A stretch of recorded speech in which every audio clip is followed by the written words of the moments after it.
నమస్తే, welcome to VS99 news. పుల్చల ముందుగా headlines చూద్దాం. వైసీపీ క్లియరెన్స్ సెల్ మొదలు పెట్టింది.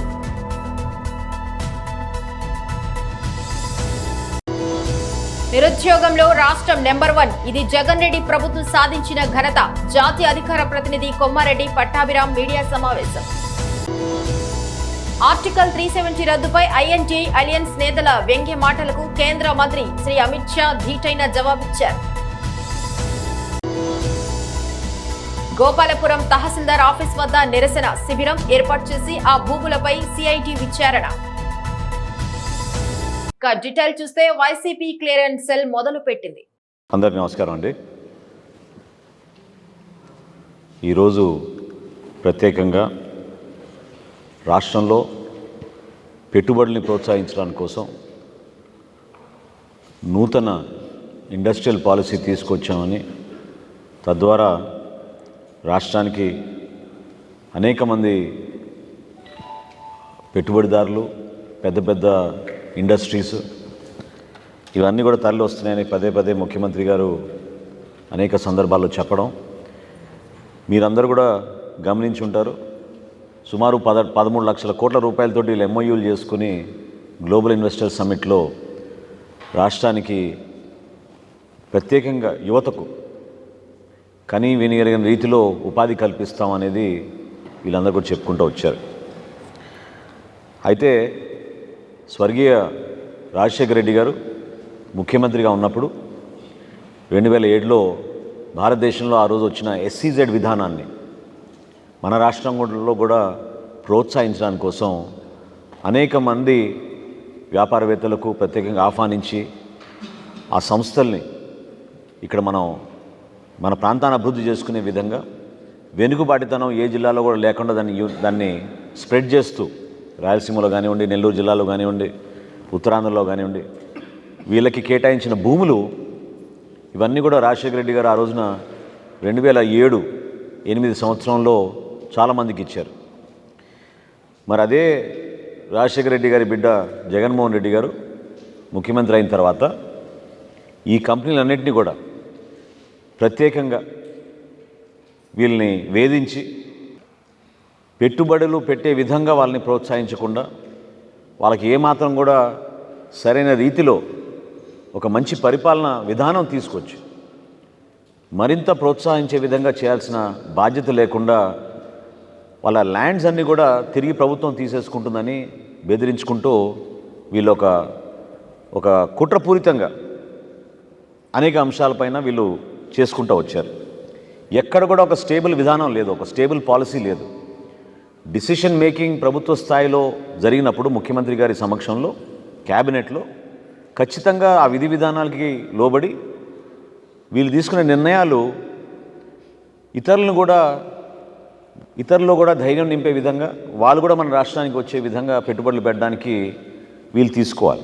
ఆ నిర్ణయాలని పక్కన పెట్టి నవంబర్ 3వ తారీఖున, గత నెల నవంబర్ 3వ తారీఖున క్యాబినెట్ సమావేశంలో ఊహించని విధంగా అనేక కంపెనీలకి వీళ్ళు కొన్ని విచిత్రమైన స్పెషల్ ప్యాకేజీలు ఇచ్చారు.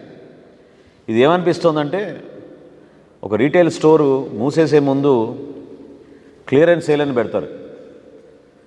ఇన్ని రోజులు ఉన్న 30%, 40% డిస్కౌంట్ కాస్త 70%, 80% డిస్కౌంట్ మేము క్లియరెన్స్ సేల్ పెట్టేసాం, ఉన్నవన్నీ కూడా మేము అమ్మేసి దుకాణం మూసేస్తున్నాం అనేది వీళ్ళు ఒక లైన్ తీసుకుని మార్కెటింగ్ చేస్తారు. ఆ విధంగానే ఈ ప్రభుత్వం ఒక క్లియరెన్స్. నిరుద్యోగంలో రాష్ట్రం నెంబర్ 1. ఇది జగన్ రెడ్డి ప్రభుత్వం సాధించిన ఘనత. జాతీయ అధికార ప్రతినిధి కొమ్మారెడ్డి పట్టాభిరామ్ మీడియా సమావేశం. NTR భవన్, అమరావతి నుండి ప్రత్యక్ష ప్రసారం.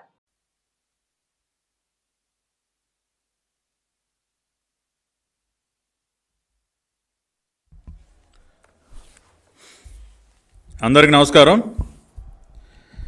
ఈ రాష్ట్ర ముఖ్యమంత్రి జగన్మోహన్ రెడ్డి యొక్క ఘనతలు, ఆయన సాధించినటువంటి ఘనతలు ప్రతిరోజు కూడా మనం తలదించుకునే విధంగా ఉంటాయి. సాధారణంగా మన రాష్ట్రం ఏ రంగంలో అయినా ఇదిగో ఈ రకంగా ఘనత సాధించింది, ఇంత మంచి పేరు తెచ్చుకుంది అని గర్వంగా చెప్పుకునేటటువంటి పరిస్థితులు ఉంటాయి సాధారణంగా. గతంలో చంద్రబాబు నాయుడు గారు ముఖ్యమంత్రిగా ఉన్నటువంటి సమయంలో ఆ రకంగానే రకరకాలుగా వివిధ రంగాల్లో ఇదిగో మా రాష్ట్రం ఎంత గొప్పగా ఉంది అంత గొప్పగా ఉందని చెప్పి గర్వంగా మనం చెప్పుకుని తిరిగేవాళ్ళం. కాలర్ ఎగరేసుకుని నిలబడేటటువంటి పరిస్థితి ఉండేది. కానీ ఇవాళ ఏ రోజు ప్రధాన వార్త చూసినా కూడా మన సిగ్గుతో తలదించుకునే విధంగానే వార్తలు ఉంటూ ఉన్నాయి, వాస్తవాలు ఉంటూ ఉన్నాయి, వివిధ కేంద్ర ప్రభుత్వ నివేదికలు ఉంటూ ఉన్నాయి. వివిధ రంగాల్లో రాష్ట్రం ఎంత అధ్వానంగా మరి తన పనితీరు ప్రదర్శిస్తూ ఉందో ప్రతిరోజు కూడా మనం నిత్యం పేపర్లలో చదువుతూనే ఉంటాం.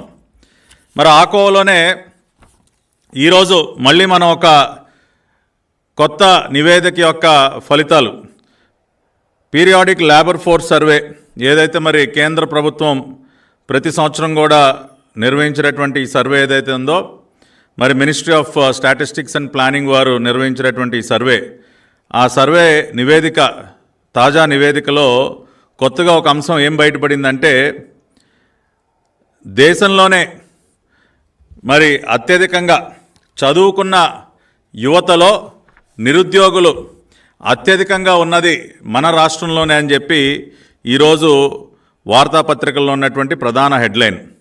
నిరుద్యోగంలో నెంబర్ 1, పట్టభద్రుల నిరుద్యోగంలో బీహార్ని మించిపోయిన ఏపీ. అత్యధికంగా రాష్ట్రంలో 24% నిరుద్యోగిత. కేంద్ర ప్రభుత్వ వార్షిక నివేదికలో బహిర్గతం. 24% అంటే చదువుకున్న యువతలో, గ్రాడ్యుయేట్స్ అయిన యువతలో 24% నిరుద్యోగత. అన్ఎంప్లాయ్మెంట్ రేట్ 24% అండి గ్రాడ్యుయేట్ యూత్లో, which is the highest in the country. దేశంలోనే అత్యధికం. మరి అటువంటి గొప్ప ఘనకార్యాన్ని మరి మన రాష్ట్రం సాధించినట్టు పీరియాడిక్ లేబర్ ఫోర్స్ సర్వే వారు గణాంకాలు చాలా స్పష్టంగా వాళ్ళు వెల్లడించారు. మిగతా అనేక రాష్ట్రాలతో మనం పోల్చుకున్నట్లయితే, ఉదాహరణకి తెలంగాణ రాష్ట్రం చూసినట్లయితే పొరుగునున్నటువంటి తెలంగాణ రాష్ట్రంలో 16.6% మాత్రమే మరి చదువుకున్న యువతలో నిరుద్యోగ రేటు అన్ఎంప్లాయ్మెంట్ పర్సంటేజ్ ఉంది. తమిళనాడులో 16.3% ఉంది. కేరళలో 19.8% ఉంది. బీహార్లో 16.6%, కేవలం 16.6% బీహార్లో ఉంది. ఆ రకంగా మనకంటే కూడా అన్ని రాష్ట్రాలు కూడా చాలా తక్కువ అన్ఎంప్లాయ్మెంట్ పర్సంటేజ్ రేట్తో ఉంటే మన రాష్ట్రం మాత్రం అత్యంత అధ్వానంగా 24%. ఇవాళ రాష్ట్రంలో పట్టభద్రులవుతున్నటువంటి యువతీ యువకులకి ఉద్యోగాలు లేక 24% మంది ఇవాళ ఉద్యోగాలు లేక వాళ్ళు ఇబ్బందులు పడుతున్నారు. అన్ఎంప్లాయ్మెంట్ రేట్ అంత ఎక్కువగా ఉంది. మరి దీనికి కారణం ఏంటి? గతంలో ఇటువంటి పరిస్థితి ఉందా అంటే ఇటువంటి పరిస్థితి ఎప్పుడు కూడా లేదు. చదువుకున్నటువంటి యువతకి ఇమ్మీడియట్గా రాష్ట్రంలో ఉద్యోగాలు దొరికేటటువంటి పరిస్థితి ఉండేది. చంద్రబాబు నాయుడు గారు ముఖ్యమంత్రిగా ఉన్నటువంటి సమయంలో ఆంధ్ర రాష్ట్రంలో మనం చూసినట్లయితే పుష్కలంగా పెట్టుబడులు వచ్చేటటువంటి సందర్భం. విదేశీ పెట్టుబడులు కానివ్వండి, దేశీయంగా కానివ్వండి, ఎన్నో రకాలైనటువంటి పరిశ్రమలు ఇక్కడ మన రాష్ట్రంలో ఏర్పడుతూ ఉండేవి. చాలా రకాలైనటువంటి ఉద్యోగాలు సృష్టింపబడుతూ ఉండేవి. కానీ ఇవాళ ఏ పరిశ్రమ కూడా రాష్ట్రం వైపు కన్నెత్తి చూడనటువంటి పరిస్థితి. ఇంత దారుణంగా పట్టభద్రులైనటువంటి యువతీ యువకులలో అన్ఎంప్లాయ్మెంట్ రేటు పెరగటానికి గల కారణాలు ఒకసారి మనం విశ్లేషించినట్లయితే ప్రధానమైనటువంటి కారణం మనం చెప్పుకోవాల్సింది ఇన్వెస్ట్మెంట్స్ లేకపోవటం అనేది. ఎప్పుడైనా కూడా ఉద్యోగాలు ఎప్పుడు కల్పింపబడతాయంటే ఏమన్నా పెట్టుబడులు వచ్చి పరిశ్రమలు స్థాపించినప్పుడు, కొత్త కొత్త సంస్థల్ని ఇక్కడ ఏర్పాటు చేసినప్పుడు, అది ఏ సెక్టర్లో అయినా కానివ్వండి, మ్యానుఫ్యాక్చరింగ్ తయారీ రంగంలో కానివ్వండి, సేవా రంగంలో కానివ్వండి, ఏ రంగంలో అయినా పెట్టుబడులు వచ్చి ఇక్కడ ఆయా సంస్థలు పరిశ్రమలు ఏర్పడితే కొత్తగా ఉద్యోగాలు సృష్టింపబడతాయి. ఆ రకంగా మనం చూసినట్లయితే గత 4.5 సంవత్సరాల కాలంలో ఇది డిపార్ట్మెంట్ ఫర్ ప్రమోషన్ ఆర్టికల్ 370 రద్దుపై ఐఎన్టీఐ అలియన్స్ నేతల వ్యంగ్య మాటలకు కేంద్ర మంత్రి శ్రీ అమిత్ షా గారు ధీటైన జవాబిచ్చారు. हमें समझना चाहिए कि 42,000 लोग मारे गए. क्यों मारे गए? सवाल हिंदू मुस्लिम का नहीं है. इनसे ज्यादा मुसलमान गुजरात में, कश्मीर से ज्यादा मुसलमान उत्तर प्रदेश में, कश्मीर से ज्यादा मुसलमान बिहार में, कश्मीर से ज्यादा मुसलमान आसाम में. क्यों वहाँ अलगाववाद नहीं हुआ? क्यों वहाँ टेररिज्म नहीं हुआ? बाउंड्री का भी सवाल नहीं है साहब. कई ऐसे राज्य है, राजस्थान की बाउंड्री भी पाकिस्तान से लगती है, गुजरात की बाउंड्री भी पाकिस्तान से लगती. क्यों हुआ? क्योंकि धारा 370 अलगाववाद को बल देती थी और अलगाववाद के कारण आतंकवाद खड़ा हुआ। ये समझना ही नहीं था। एक गलत फैसला हो जाता है, कितने भी बड़े आदमी से हो सकता है, किसी भी पार्टी से भी हो सकता है, मगर जब इतिहास सिद्ध कर दे, समय सिद्ध कर दे ये फैसला गलत है, देश के हित में वापिस आना चाहिए। अभी भी मैं कहता हूं वापिस आइए, वरना जितने बचे हो इतने भी नहीं बचोगे।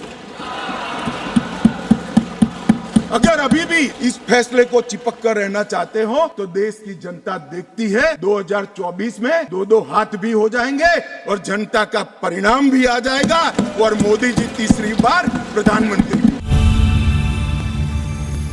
గోపాలపురం నియోజకవర్గం భీమోలు గ్రామంలో సుమారు 1200 కోట్ల రూపాయల విలువైన 346 ఎకరాల భూములు దళారులు పెత్తందారుల పేర్లతో తెలుగుదేశం పార్టీ నాయకుల భాగస్వామ్యంతో ఆ భూములు కాజేస్తున్నారని, ఎస్సీ ఎస్టీ బీసీ మైనార్టీ ప్రజలకు అన్యాయం చేస్తున్నారని SC ST monitoring committee member Salivenu, YCP దళిత విభాగం నాయకుడు కొడవటి బుచ్చిబాబు అన్నారు. గోపాలపురం తహసీల్దార్ ఆఫీస్ వద్ద నిరసన శిబిరం ఏర్పాటు చేసి ఆ భూములపై సిఐడి విచారణ జరిపించి పేదలకు హక్కు కల్పించాలని ప్రభుత్వాన్ని కోరుతున్నామని, ఆ భూములపై సమగ్ర విచారణ జరిపి టీడీపీ మరియు పెత్తందారులపై చర్యలు చేపట్టి భూమి పేదలకు దక్కే వరకు పోరాటం కొనసాగిస్తామని అన్నారు.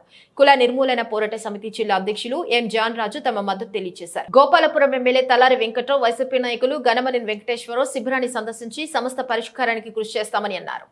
ఈ కార్యక్రమంలో కాకులపాటి శ్రీను, కాకులపాటి వెంకటరావు, నాగేశ్వరరావు, ఎల్లగడ్డ రవీంద్ర తదితరులు పాల్గొన్నారు. కోర్టు వారు కోర్టులో కేసులు వేస్తూ చాలా ఇబ్బంది పెట్టడం జరిగింది.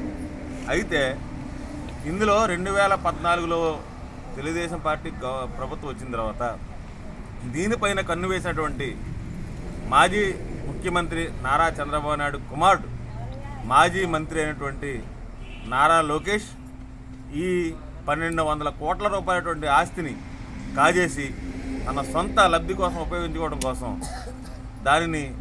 దీన్ని అలుసుగా తీసుకుని పేద ప్రజలను అన్యాయం చేయడం కోసం వారు ఆ రోజుల్లో ఉన్నటువంటి వ్యవస్థని అడ్డుపెట్టుకొని వ్యవస్థను నిర్వీర్యం చేస్తూ వ్యవస్థలో ఉన్నటువంటి ప్రతి రెవెన్యూ కానీ ప్రతి ప్రభుత్వ వ్యవస్థను కానీ మేనేజ్ చేసుకుంటూ వీళ్ళని అన్యాయం చేయడానికి ఒక కోర్టు ఆర్డర్ సాకుగా చూపించి ఆ రోజున వీళ్ళని చాలా తీవ్ర ఇబ్బంది గురి చేయడం జరిగింది. అయితే ఈవేళ 2017లో వచ్చినటువంటి కోర్టు తీర్పును అడ్డం పెట్టుకుని ఈవేళ 2023లో సుమారు ఇంచుమించుగా 2-3 నెలల క్రితమే బెనామీ కౌలుదారుల పేరు మీద ఆన్లైన్ చేయడానికి ముందుకు వచ్చి ఆన్లైన్ చేయడం జరిగింది. దీంట్లో పూర్తిగా రెవెన్యూ సిబ్బందే కారణం, దీంట్లో పూర్తిగా కొంతమంది దళారులే కారణం. ఇందులో చాలామంది దీంట్లో ఇన్వాల్వ్ అయి ఉన్నారు. మేము ఈ సందర్భం కోరేది ఏంటంటే దీని మీద సిబిఐ ఎంక్వైరీ వేసి వెంటనే నిష్పక్షపాతంగా దీనిపైన విచారణ చేపట్టి ఎవరైతే దీంట్లో పెద్ద పెద్ద హస్తాలు ఉన్నాయో వారి కబంధ హస్తాల కోసం ఆ కబంధ హస్తాల కింద ఈ భూమిని తీసుకోవడానికి సిద్ధంగా ఉన్నారో వారిపైన విచారణ చేపట్టి వారు వెంటనే వారిపై చర్యలు తీసుకుని నిరుపేదైనటువంటి సుమారు 50 సంవత్సరాలుగా ఎప్పుడో 15-18 సంవత్సరాల వయసులో చేసినటువంటి ఈ పోరాటం ఈవేళ ఇక్కడ ఉన్నటువంటి పట్టాదారులను కూడా 70-60 సంవత్సరాలకి వయసు వచ్చేసింది. ఈవేళ కాటికి కాలు చాపుకునే సమయం. ఎటువంటి సందర్భంలో వాళ్ళకి న్యాయం జరగకపోతే అప్పట్లో మనం ఏదైతే టీడీపీ ప్రభుత్వం అయితే ప్రయత్నం చేసిందో ఈవేళ వైసీపీ ప్రభుత్వంలో ఈ అన్యాయం జరగటాన్ని మేము పూర్తిగా ఖండిస్తున్నాం. కాబట్టి వెంటనే దీనిపైన విచారణ జరపాలి. ఎవరైతే ఇన్వాల్వ్ అయినారో ప్రతి ఒక్కరి మీద చర్య తీసుకోవాలి. వీళ్ళకి న్యాయం జరిగే వరకు కూడా మేము పోరాటం చేస్తామని చెప్పి ప్రత్యేకంగా తెలియజేస్తున్నాం. దీనికి కూడా వెంటనే ప్రభుత్వం స్పందించి దీని మీద వెంటనే విచారణ కమిటీ వేయాలి, సిబిఐకి ఇవ్వాలి. తద్వారా ఈ యొక్క పట్టాదారులు న్యాయం చేయాలి. ఈ క్రమంలో మమ్మల్ని మాకు ప్రాణహాని చేయడానికి కూడా కొంతమంది సిద్ధపడుతూ ఉన్నారు. మమ్మల్ని చంపాలని ప్రయత్నం చేస్తున్నారు, మమ్మల్ని భయభ్రాంతికి గురి ప్రయత్నం చేస్తున్నారు, మమ్మల్ని చాలా రకరకాల ఇబ్బందులు పెడుతున్నారు. ఈవేళ అక్రమమైన కేసులు కూడా పెడుతున్నారు. ఏదో కోర్టు సాకు చూపిస్తున్నారు. కానీ ఆ రోజు కోర్టులో పెట్టవలసినటువంటి ఎవరైతే న్యాయం చేయాలి, న్యాయానికి వెనకాల ఉండాలో అనేటువంటి రెవెన్యూ అధికారులు ఉన్నారో కనీసం కోర్టుకి రెస్పాన్స్ అవ్వకపోవడం అనేటువంటిది చాలా దారుణమైనటువంటి విషయాన్ని మేము ఖండిస్తున్నాం.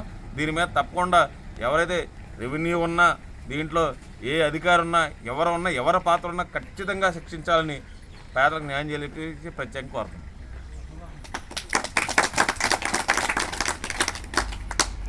ఇక ప్రమాదాలకు గురైన లారీలను లారీలు ఢీకొట్టిన ప్రమాదంలో 4 డ్రైవర్లకు గాయాలైన సంఘటన తూర్పుగోదావరి జిల్లా గోపాలపురం మండలం కరిచెల్లగూడెం గ్రామ జాతీయ రహదారిపై జరిగింది.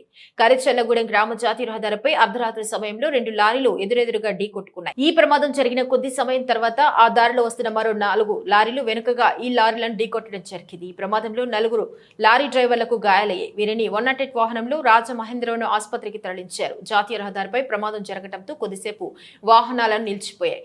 గోపాలపురం పోలీసులు వెంటనే స్పందించి ట్రాఫిక్ ను క్లియర్ చేశారు. ప్రమాద ఘటనపై కేసు నమోదు చేసి దర్యాప్తు చేస్తున్నామని గోపాలపురం పోలీసులు తెలియజేశారు.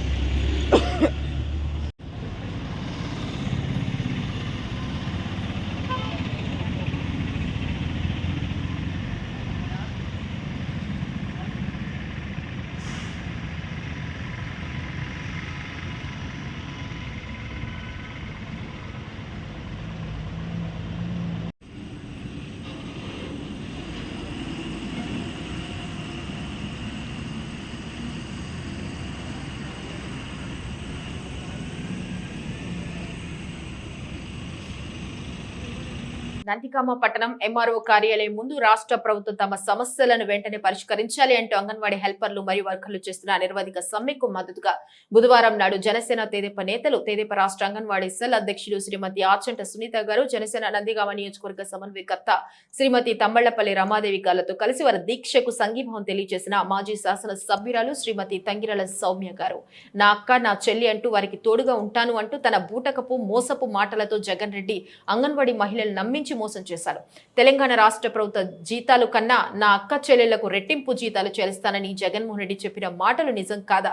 గత తెలుగుదేశం ప్రభుత్వ హయాంలో అంగన్వాడీ కేంద్రాలు మనోవికాస కేంద్రాలుగా విరాజిల్లాయి. వాటిని ఈ రాష్ట్ర ప్రభుత్వం పూర్తిగా నిర్వీర్యం చేస్తుంది. రోడ్లలో వచ్చి మహిళలు రోడ్లలో బైఠాయించి వారి యొక్క కష్టాలకి సమస్యలకు పరిష్కారం ఇవ్వమని ప్రభుత్వాన్ని నిలదీయడానికి ఇక్కడ వచ్చి కూర్చుంటే టీడీపీ జనసేన తరఫున సంఘీభావం తెలపడానికి మేమంతా ఇక్కడికి రావడం జరిగింది. అసలు వైసీపీ ఎన్నికల ముందు ఎన్నో అబద్ధపు వాగ్దానాలు చేసింది. వాటిల్లో ముఖ్యంగా అంగన్వాడీ కార్యకర్తలకి నేను జీతాలు పెంచుతాను, తెలంగాణ కంటే నేను ఇంకా ఎక్కువ జీతాలు ఇస్తానని చెప్పి ఎన్నో అబద్ధపు వాగ్దానాలతో వచ్చినప్పుడు నుండి వారి ఏ సమస్యను కూడా ఇప్పటివరకు పరిష్కారం చేయకుండా, ఇంకా చెప్పాలంటే వారికి అరాకొర జీతాలతో వారి కష్టాన్ని శ్రమను దోచుకుంటున్న ఈ వైసీపీ ప్రభుత్వానికి మేమందరం కూడా నిలదీసి ఒకటే ప్రశ్నిస్తున్నాం. మీరు ఎందులో కూడా మీ వాగ్దానాన్ని నిలబెట్టుకున్న దాఖలాలు ఏమన్నా ఉన్నాయా? ఎందులో కూడా లేదు. చివరికి మీరంతా కూడా పేద ఒక మధ్యంతర కుటుంబానికి సంబంధించిన వారే ఇక్కడ ఉన్న వారందరూ ఒకవైపు ధరలు, నిత్యావసర సరుకు ధరలు ఆకాశాన్ని అంటుతున్నాయి. ఇటువైపు వీరు చూస్తుంటే ఈ అరాకొర జీతాలతో వారి జీవితాన్ని ఎలా సాగిస్తారు, వారి కుటుంబాలను ఎలా పోషిస్తారు? గత 4.5 సంవత్సరాలుగా చూస్తూనే ఉన్నాము, వింటూనే ఉన్నాము. వీరికి వారికి ఉన్న రాయితీలన్నీ రద్దు చేసి వస్తున్న జీతాలు కూడా సరిగా ఇవ్వకుండా వారికి మళ్ళీ యాప్లు పెట్టి ఇంకా కూడా వారి కష్టాన్ని శ్రమను దోచుకుంటూ ఈ ప్రభుత్వం ఇంకా వారి యొక్క కన్నీళ్ళ కష్టాలకి కారణభూతురాలు అవుతోంది. ఇది ఇప్పుడైనా మారాలని మనస్ఫూర్తిగా మేమందరం కూడా పోరాటం సాగిస్తున్నాము. మేము సంఘీభావం తెలపడానికి వచ్చాము. జనసేన టీడీపీ కలిసి మేము దీని గురించి తీవ్రంగా ఖండిస్తూ సంఘీభావం తెలుపుతున్నాము. జై జనసేన, జై తెలుగుదేశం. నియోజకవర్గంలో తెలుగుదేశం పార్టీ, జనసేన పార్టీ పూర్తిగా మద్దతు ఇస్తుందండి. అదేవిధంగా ఈరోజు రాష్ట్ర పార్టీ తెలుగుదేశం పార్టీ ఎవరైతే స్టేట్ అంగన్వాడీ ప్రెసిడెంట్గా నియమించారో సునీత గారు కూడా రావడం జరిగింది. మరి నా అక్క చెల్లెమ్మలకు నేను తోడుగా ఉంటాను. అదేవిధంగా తెలంగాణలోకి వచ్చే జీతం కంటే కూడా రెట్టింపు ఇస్తారని చెప్పి ఆ రోజు బూటకం వాగ్దానాలు చేసి ముద్దులు పెట్టి ఈరోజు పూర్తిగా అంగన్వాడీ వ్యవస్థ నిర్వీర్యం చేసేసిన మోసపు ముఖ్యమంత్రి జగన్మోహన్ రెడ్డి అండి. ఈరోజు మనం చూస్తున్నాం, ఒకప్పుడు తెలుగుదేశం హయాంలో మనోవికాస కేంద్రాలు ఉండే అంగన్వాడీ కేంద్రాలు ఈరోజు నిజంగా పూర్తిగా నిర్వీర్యమైపోయాయి. ఈరోజు అంగన్వాడీలో ఇచ్చే ఏదైతే పౌష్టికాహారం గర్భిణీ స్త్రీలకు కానీ బాలింతలకు కానీ చిన్నారులకు కానీ ఇచ్చే పౌష్టికాహారం పూర్తిగా నాసిరకంగా ఏ విధంగా అందజేస్తున్నాం మనం చూస్తున్నాం. ఢిల్లీ పార్లమెంటులో భద్రతా వైఫల్యం. లోక్సభ విజిటర్స్ గ్యాలరీ నుంచి సభలోకి దూకిన ఆగంతకులు. లోక్సభలో టియర్ గ్యాస్ వదిలిన ఆగంతకులు. మహిళలతో పాటు ఓ వ్యక్తిని అదుపులోకి తీసుకున్న భద్రతా సిబ్బంది. 0 అవర్ జరుగుతుండగా ఘటన భయంతో పరుగులు తీసిన ఎంపీలు. సభను వాయిదా వేసిన స్పీకర్. లోక్సభ విజిటర్స్ గ్యాలరీ నుంచి సభలోకి దూకిన నిందితులను నీలం కౌర్, అమోల్ షిండేగా గుర్తింపు. గోష్లో టియర్ గ్యాస్ షెల్స్ పెట్టుకెళ్లి సభలో విసిరిన నిందితులు. నియంత్రణతో ఇక చెల్లదు అంటూ నినాదాలు. ఇద్దరిని అదుపులోకి తీసుకున్న భద్రతా సిబ్బంది. 2001లో ఇదే రోజు పార్లమెంటుపై ఉగ్రదాడి. రంగంలోకి దిగిన ఢిల్లీ పోలీసులు మరియు కేంద్ర దర్యాప్తు సంస్థలు.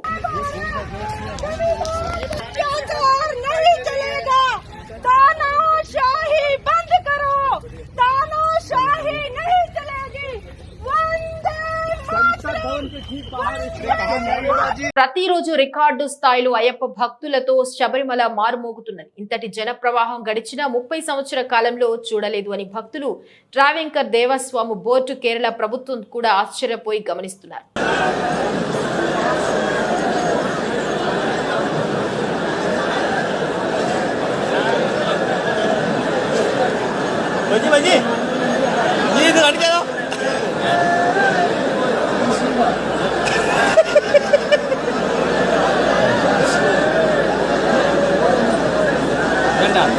బులెటిన్ ముగించే ముందు హెడ్లైన్స్ మరొకసారి.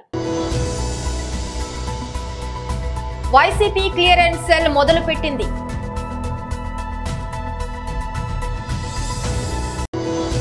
నిరుద్యోగంలో రాష్ట్రం నెంబర్ 1. ఇది జగన్ రెడ్డి ప్రభుత్వం సాధించిన ఘనత. జాతీయ అధికార ప్రతినిధి కొమ్మారెడ్డి పట్టాభిరామ్ మీడియా సమావేశం. ఆర్టికల్ 370 రద్దుపై ఐఎన్టీ అలియన్స్ నేతల వ్యంగ్య మాటలకు కేంద్ర మంత్రి శ్రీ అమిత్ షా ధీటైన జవాబిచ్చారు. గోపాలపురం తహసీల్దార్ ఆఫీస్ వద్ద నిరసన శిబిరం ఏర్పాటు చేసి ఆ భూములపై సిఐటి విచారణ. ఇవి బులెటిన్ అప్డేట్స్. మరొక బులెటిన్ లో మళ్ళీ కలుసుకుందాం. అంతవరకు సెలవు. నమస్కారం.